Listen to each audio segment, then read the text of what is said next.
Samarqandda bir kunda 3 o'quvchi suvga cho'kib ketdi. Zomin tumaniga sel yopirildi. Toshkentda 800 kishini chuv tushirgan firma ishi bo'yicha maxsus tezkor shtab tuzildi. Assalomu alaykum. O'tgan kun davomida Kunuzda yoritilgan dolzarb va muhim O'zbekiston yangiliklari bilan tanishtiramiz. Toshkent shahridagi quruvchi firmalardan uy uchun uzoq muddatga bo'lib to'lash sharti bilan xaridorlarga sotib kelgan Kredit House va Infinstroy Invest MChJ ishi bo'yicha tezkor maxsus shtab tuzildi. Ma'lum qilinishicha, Kredit House va Infinstroy Invest mansabdor shaxslariga nisbatan Jinoyat kodeksining firibgarlik moddasi bilan qo'zg'atilgan jinoyat ishi Ichki ishlar vazirligi huzuridagi tergov departamenti ish yurituviga olingan. Jinoyat ishi doirasida 800 nafar fuqaro jabrlanuvchi deb topilgan bo'lib, umumiy 209 milliard 263 million so'm zarar aniqlangan. Ishga aloqador 5 nafar shaxsga nisbatan ayblov e'lon qilingan. Tergov harakatlari davom etmoqda. Qo'shimcha qilinishicha, hozirda Ichki ishlar vazirining o'rinbosari polkovnik Ramazon Ashropov boshchiligida tegishli mutaxassislar jalb etilgan holda maxsus tezkor shtab tuzilgan.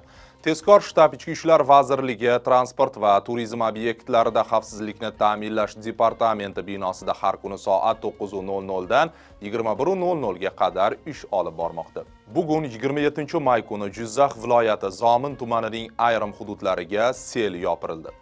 Viloyat favqulodda vaziyatlar boshqarmasining ma'lum qilishicha, qisqa muddatli kuchli yomg'ir yog'ishi oqibatida soylardan yomg'ir suvlarining to'planib oqishi kuzatilgan. Sel suvlari kelishi oqibatida Duoba mahalla fuqarolar yig'ini Qorong'usoy qishlog'i hududidan o'tuvchi avtomobil yo'lining bir qismi qum-tosh massalari bilan yopilib qolgan. Fuqarolar aholi yashash xonadonlari, ijtimoiy soha obyektlari va chorva mollariga zarar yetmagan. Maxsus muhandislik texnikalari yordamida sel oqibatlarini bartaraf etish choralari ko'rilyapti. Barcha fuqarolardan tog' va tog' oldi hududlarda harakatlanganda yoki dam olish uchun borilganda barcha xavfsizlik talablariga qat'iy rioya etishlarini so'raymiz, deyiladi xabarda.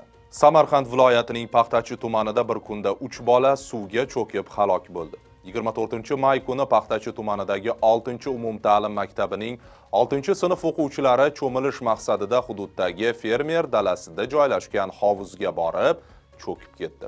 O'sha kuni sodir bo'lgan yana bir holatda esa tumandagi 32-umumta'lim maktabining 8-sinf o'quvchisi ariqqa cho'kib halok bo'ldi.